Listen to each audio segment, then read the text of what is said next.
We spend so much time analyzing charts, diving deep into the tech, but the biggest roller coaster in crypto, it isn't the price. It's what happens inside our own heads.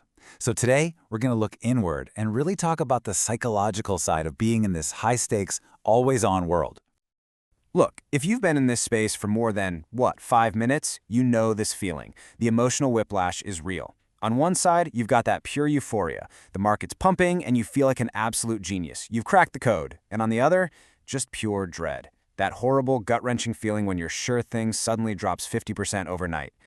And here's the thing. This isn't just about numbers on a screen, is it? This kind of stress, it follows you home. It's what has you checking your phone at 3 in the morning.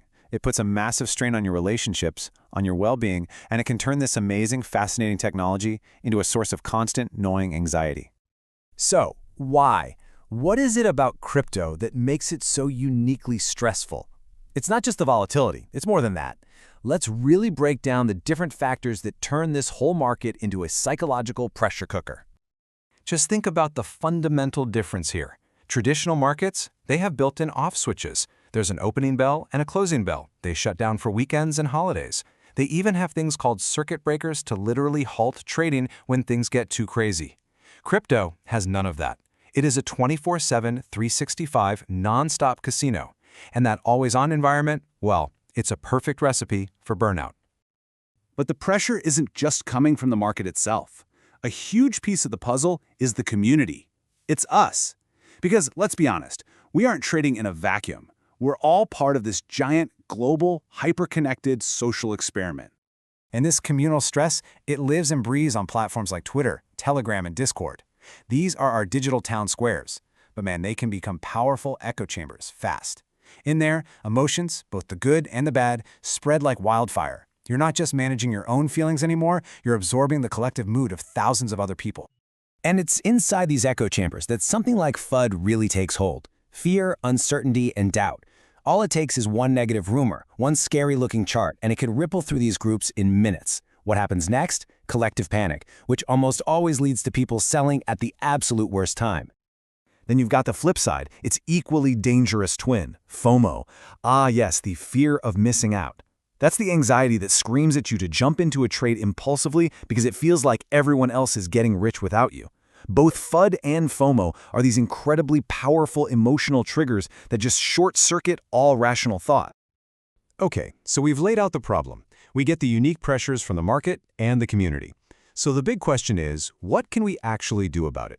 Well, it's time to start building your mental armor. Let's get into the toolkit. Building this mental armor really comes down to 3 practical strategies. First, we have to establish some clear boundaries. Second, we're going to use something called a mental stop loss. And third, we need to completely reframe our perspective on this whole game. All right, step 1, establish boundaries. The market might run 24/7, but you don't have to. You have to start treating this like a job, one with defined hours. Schedule specific times to check in, maybe once in the morning, once in the evening. And when that time is up, you log off. You close the apps, the market will still be there tomorrow, I promise. Now, this next one is a real game changer. We all know about setting a financial stop loss, right? It's there to protect your capital. A mental stop loss protects your emotional capital. You have to decide ahead of time what your emotional loss limit is. When you hit that point, that feeling of dread deep in your stomach, that's your signal. You step away completely for at least 24 hours. No peeking, just reset. And finally, step 3 is all about reframing your perspective. It is so easy to get obsessed with the daily ticker, watching the numbers go up and down, but the only sustainable way to do this is to focus on the technology, on the fundamentals. Is the project still developing? Is it solving a real problem? If the tech is sound, then a daily price drop is just noise. This quote right here gets to the absolute heart of it. Your self-worth is not, and I repeat, is not tied to the daily performance of your portfolio. A green day doesn't make you a genius, and a red day doesn't make you a failure. You have to detach your identity from your investments. So as we start to wrap this up, let's bring it all together. The goal here isn't just to survive the volatility of crypto, it's to learn how to thrive in it. And you do that by shifting your focus beyond the constant noise of the ticker. And this is the key takeaway. In a space that is absolutely obsessed with security and protecting private keys, we need to start guarding our peace of mind just as fiercely. Because when it comes right down to it, your mental well-being is the most valuable asset you will ever have. And that really leaves us with a final question to think about.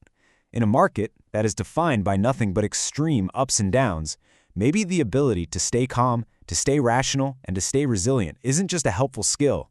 Maybe it's the ultimate asset you can possibly hold.